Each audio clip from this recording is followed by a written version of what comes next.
Welcome to P3 physics classes. Physics की quick concept series में आज हम लोग रिलेटिव मोशन के रेन प्रॉब्लम्स की बात करने जा रहे हैं। जी हाँ, रेन प्रॉब्लम्स की बात करने जा रहे हैं, जो एक मुश्किल टॉपिक माना जाता है, जनरली एक बार में लोगों को नहीं समझ आता है। तो अगले 5 मिनट में हम लोग कॉन्सेप्ट से स्टार्ट करके प्रॉब्लम तक की पूरी बातें करने जा रहे हैं रेन कॉन्सेप्ट के लिए।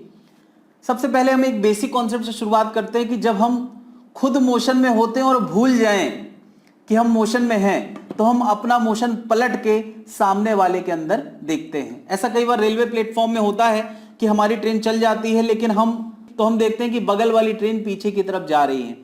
तो ये बेसिकली रिलेटिव मोशन है, हम अपना मोशन पलट के उसके अंदर देख रहे हैं। बैठे बैठे सफर में खो गए हैं तो हमें ऐसा लगता है पेड़ पौधे पीछे जा रहे हैं, यानी हम अपना मोशन पलट के उसके अंदर देखते हैं। ये बेसिक कॉन्सेप्ट समझ में आना चाहिए। यानी अगर ये ग्रीन वाला रेड वाले को देख के खो गया है तो कहेगा मैं नहीं चल रहा हूं बल्कि रेड वाला चल रहा है। कितने मीटर पर सेकंड से? अगर ये ग्रीन वाला 2 मीटर पर सेकंड से चल रहा था तो कहेगा मैं नहीं चल रहा हूं, वो खो गया है। उसको मैंने 5 स्टार खिला दिया है और 5 स्टार खा के लोग खो जाते हैं, तो ये भी खो गया है और ये कहेगा कि रेड वाला मेरी तरफ 2 मीटर पर सेकंड से आ रहा है। एक्चुअली चल ये रहा था। क्या ये बात समझ में आ रही है? ये बात केवल एक डायमेंशन के लिए नहीं, ये बात दो डायमेंशन के लिए है। यानी अगर ग्रीन वाला अगर ऊपर जाने लगे 3 मीटर पर सेकंड से, है ना, तो ये अपना मोशन पलट के नीचे देखेगा 3 मीटर पर सेकंड। रेड वाले के अंदर अपना मोशन पलट के नीचे देखेगा। आगे भी जा रहा है और ऊपर भी जा रहा है तो पीछे और नीचे रेड वाले के अंदर देखेगा। बात क्लियर है? जैसे मैं एक और, अगर मैं कहता हूं ये दोनों, ये ग्रीन वाला भी 4i 3j से जा रहा है, रेड वाला भी 4i 3j से जा रहा है। अगर मैं पूछूं कि बताओ ग्रीन वाले, तुम बताओ कि रेड वाला कितने से जा रहा है, तो ये क्या बोलेगा? ये बोलेगा कि मेरी नजर में तो वो चल ही नहीं रहा है। क्यों? जितना मोशन इसके अंदर उतना मोशन उसके अंदर, तो मोशन नजर नहीं आएगा। मेरे ख्याल से अभी बात समझ में आ गई होगी कि कैसे ये कॉन्सेप्ट काम करता है। अभी हम लोग रेन प्रॉब्लम्स में आते हैं। चलो, मैं कह रहा हूं कि ऐसे तिरछी रेन गिर रही है। आमतौर पर हवा के इन्फ्लुएंस में रेन तिरछी गिरती है। मैं कह रहा हूं कि ये बंदा 4 मीटर पर सेकंड से दौड़ते दौड़ते रेन को देख रहा है। ठीक है, ऐसे देख रहा है और कह रहा है कि रेन वर्टिकली डाउनवर्ड गिर रही है। ये कह रहा है कि रेन उसको वर्टिकली डाउनवर्ड नजर आ रही है। ये खुद 4 मीटर पर सेकंड से चल रहा है और कह रहा है कि रेन 3 मीटर पर सेकंड से नीचे जा रही है।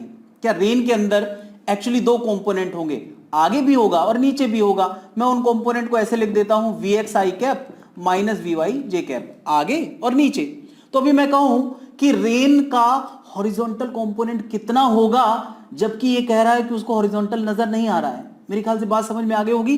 जितना तेज ये पर्सन दौड़ रहा है उतना तेज अगर रेन हॉरिजॉन्टल में होगी तो ही उसका मोशन नजर नहीं आएगा। सेम मोशन नजर नहीं आता है। जितना मोशन सेम होता है वो नजर नहीं आता है, क्योंकि इसका 4 इसके 4 से सब्ट्रैक्ट हो जाएगा तो कैंसिल हो जाएगा।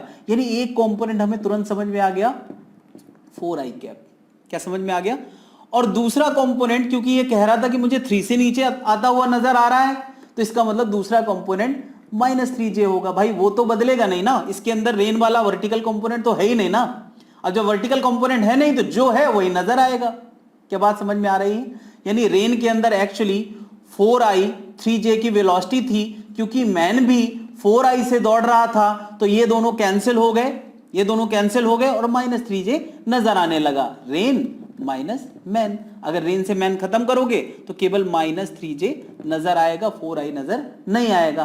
तो क्या हम इस डेटा से, इस स्टोरी से, आदमी की इस ऑब्जर्वेशन से बता पाए कि रेन की वेलोसिटी क्या होगी? मेरे ख्याल से बात समझ आ गई है। अब 1-2 क्वेश्चन करेंगे तो एकदम पक्का हो जाएगा, ये कॉन्सेप्ट हमेशा हमेशा के लिए पक्का हो जाएगा। तो एक क्वेश्चन है जिसमें कहा गया है मैन 6 किलोमीटर पर आवर से दौड़ रहा है और कह रहा है कि रेन उसको नजर आ रही है वर्टिकली डाउनवर्ड। ये किसके फ्रेम में नजर आ रही है? दौड़ते हुए आदमी को लग रहा है रेन नीचे गिर रही है। पहला ऑब्जर्वेशन है, 2 केस दिए गए हैं। पहला ऑब्जर्वेशन है दौड़ता हुआ आदमी कह रहा है कि रेन नीचे गिर रही है।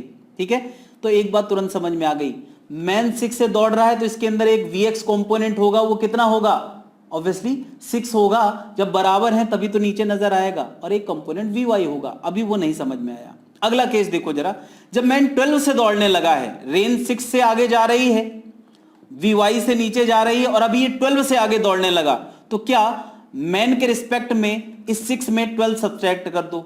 6 में 12 सब्ट्रैक्ट करेंगे तो नेट कितना आएगा? नेट आएगा 6 पीछे। यानी रेन 6 से पीछे छूटेगी और Vy से नीचे आएगी। दो कंपोनेंट आ गए, 6 से पीछे और Vy से नीचे। तो कहा गया है कि वो ऐसा नजर आ रहा है कि 30 डिग्री एंगल पे चलती हुई नजर आ रही है। तो अभी बताओ 30 डिग्री एंगल पे चलती हुई नजर आ रही है और एक कंपोनेंट 6 है, नेट में पीछे 6 है, तो Vy कितना होगा? क्या यहां टिक्नोमेट्री लगा के निकाल सकते हैं? tan 30 इक्वल टू होता है परपेंडिकुलर अपॉन बेस, तो Vy आ गया। tan 30 की वैल्यू 1/√3 है, तो Vy कितना आ जाएगा?